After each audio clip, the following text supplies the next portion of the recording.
Good morning, my St. Thomas family. Good morning. My 8 o'clock family, the early risers. I love to see you. I'm very happy to be a part of this summer series. This is my 9th year. And so, reading today's gospel and listening to the previous sermons ahead of me, I had to sit down and think. It's very hard to think, especially today, in these hard times, trials and tribulations. We is being challenged with an uncertainty, beginning with our political system. So it behooves everybody to vote against Trump. I have to say it, but it's honest. As I kept on thinking about today's lesson, I'm approaching like 78, and I look back and say, what have I seen in 78 years? All of them 78 I cannot remember, but some of them I can. I have shared with some of my colleagues that worked up here with me some of the experiences that I have went through. But there's something in this lesson that we learned today, and there's something in the other lessons that I have read and listened to, and it all comes back to one thing. The most important thing that I find here is love. Loving your neighbor. But then again, I forgot where I heard the conversation or the sermon. Who is your neighbor? We really don't know who the neighbor is. But you see, being the way we are in our own culture, and being the way it is in their culture, we are both enemies on the hypocritical side of it, if I may. Because what you find here is not what some people will say, well, you're so-so lover, or you prefer the other. It's not that. We as a black culture must remember that we will mind our own business in a far-off land. And somebody came along, to whom the Indians call paleface, and decided they're going to make slaves out of us, which they did. So they have a whole lot more to worry about than we do as a society, so to speak, because as you know, the incidents that's been going on as of late, where a young man took it upon himself to shoot 3 cops. I wouldn't say that it was right, but it is the frustration that's involved there. Enough is enough. How can we stand idly by and watch the police with their badge, their gun, and a license to kill innocent children, innocent men, and largely black? It was quoted from somebody that said if it was a white man, it would not have happened. I cannot say that it would not have happened if it was reversed where the black cop was on the white man. But you see, their thing is with us. If it's a black face, it's all right to go on and do what you're doing. because they want to eliminate us anyway. But it's not all right for us to kill a white man because he calls himself the supreme ruler of the world. But we all know that this man is not a supreme ruler. For the supreme ruler is Jesus himself. And he in himself has taught us to get along with one another. Love thy neighbor as thyself. But when you get to this neighbor part, if you're dealing on a one-on-one with somebody, you consider your best friend, not only with the white man, but with ourselves. You say, well, if you need this dollar, I will give you this dollar. And when that time comes for you to get that dollar, then everybody has a phony excuse why you should not get the dollar, why they can't give it to you. If you're hungry, you're supposed to give them something to sustain them. I once heard a story in my family. I don't know how true it is, but I remember good old Uncle Priestley. He was in World War II. He talked about the Bismarck like he was there. He talked about how he seen men die overboard. But the one story that he said, that he related to me, like I said, I don't know how true it was. A man stopped him on the street one day and wanted a quarter because he was hungry. And he told the man he didn't have a quarter, which he said he did. And he said all that happened then, when the man walked off from him, he fell out, died. As my uncle told his story, he always remembered that he would not refuse another man again. But this is the lesson that I'm trying to get to: love. We take love in many angles, in many ways. It ain't because somebody say, I love you, they really love you from the physical part. But from the Christian's perspective, he loves you. This is your brother, this is your sister. Your brother is going to have young ones.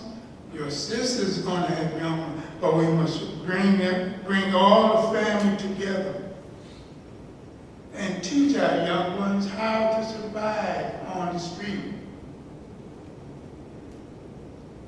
It doesn't mean that they're going to follow your advice all the time, because you know when we get out of the house from mom and daddy, I'm a free man. I can do what I want to do, and I think how I want to. I can't change your thinking from that. But somewhere it's going to tick in your mind what you were taught. Listen to Al in one of his sermons. He gave an idea of what it was like in his childhood when he was on the altar.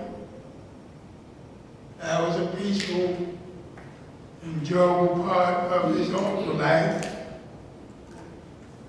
In my altar life, which I have to admit, I was a quiet kid,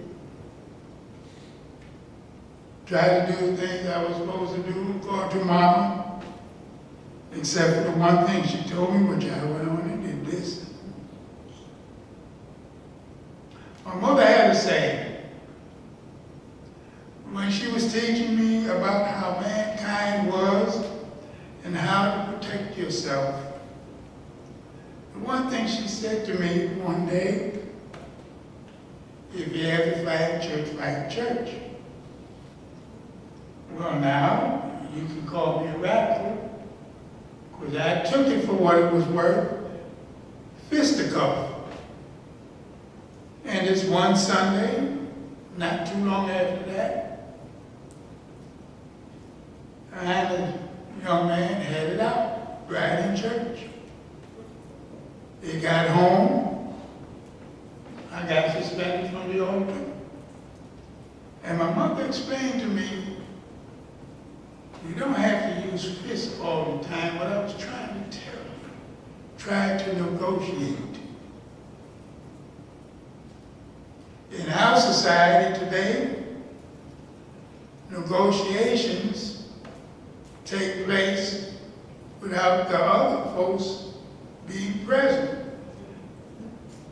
They get behind closed doors and they try to figure out what you should eat, what you should wear, how you should go to school, how you should raise up your children, which is a big mistake because I believe in the firm hand, because this is what our kids need today, the firmness of a family, the firmness of a mother, the firmness of a daddy. But we also know that the white culture, the white man, has always said you get rid of the man first. It's like fighting Geronimo, really. You get rid of the Indian chief. They have no support. Our leaders need to step up a little more instead of trying to hide in the shadows. And so our Lord meticulously told his disciples, pray. Most common one is the Our Father. But I remember, now I lay me down to sleep, I remember the Lord is my shepherd, and I learned about the Our Father. But it's wonderful if we look at the words deeper, how Jesus put in there everything for everybody to know and to understand about what he meant by our Father. Hallowed be thy name, thy kingdom come. It's deep. It's not a point of saying, I want a piece of bread. It's a point of saying, when you say this prayer, you say it not only for yourself, but for all mankind, the world. If you're not a praying man, this is the simplest way out. Not to say that you're taking a shortcut, but it's our Father. Because without our Father, I would not be standing before you, and you would not be looking at me. It's just that simple. When I look at you, I see you as my brothers and my sisters. As you look at me, you see me. Not just preaching, but as another brother that will come as we both will come into each other's lives. Some of us have lived a long time. Some of us are just starting. But for the ones that are just starting, we see what is happening. I can go back to the time that I was going home one day, tired, worked overtime, tired. All Charles wanted to do was to get home and rest. But as I was approaching, I remember Fifth Avenue in Central Park, I saw a police car on Central Park side, and he backed up now. I was coming down the Fifth Avenue side of the block, say, And the car turned around, came up by me, but he passed me. But as I was walking, I heard somebody say, "Halt." And I paused there for a minute. I looked around. Didn't see nobody, but I'm thinking, well, somebody else, I tell them to halt. But what caught my attention as I walked off, I heard him yell, "Halt, boy." And upon my hearing that, you're not a boy no more. You're a man. But as I turned around, this policeman had this carbine behind my back. That particular year, which I believe was 1968, I don't remember the exact year, I would have been just a statistic. But he said anything because the cop that had the gun behind my back, you could see he had hate in his heart. These are the things that is still going on today. It's scary for a child to be sitting in a car and say his father killed and telling Mama, I'm here. But that's going to be just like I remember that policeman. That's going to be a long thing that child won't remember. So what I'm going to do with this prayer, the Our Father, I'm going to go back to another subject, the perfume. The lady went to dinner. We could more or less say she was uninvited. Yes, she was. And we have to remember, especially this woman and many other women, she did not have a clean reputation.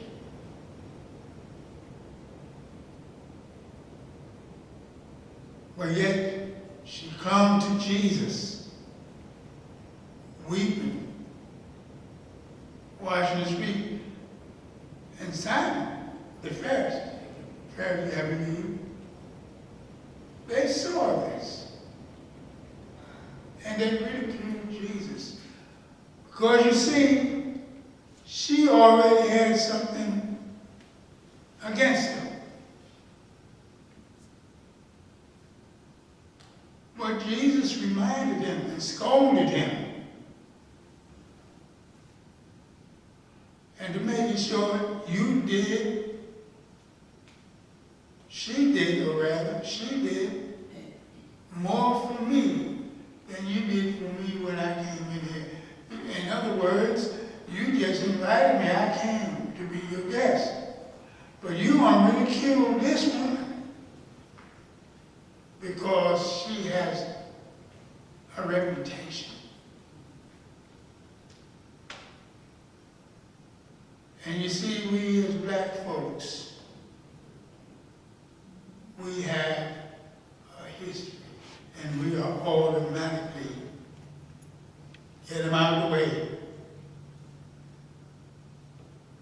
And so, I'm going to go a little further here, and then I probably want to go on and eat again.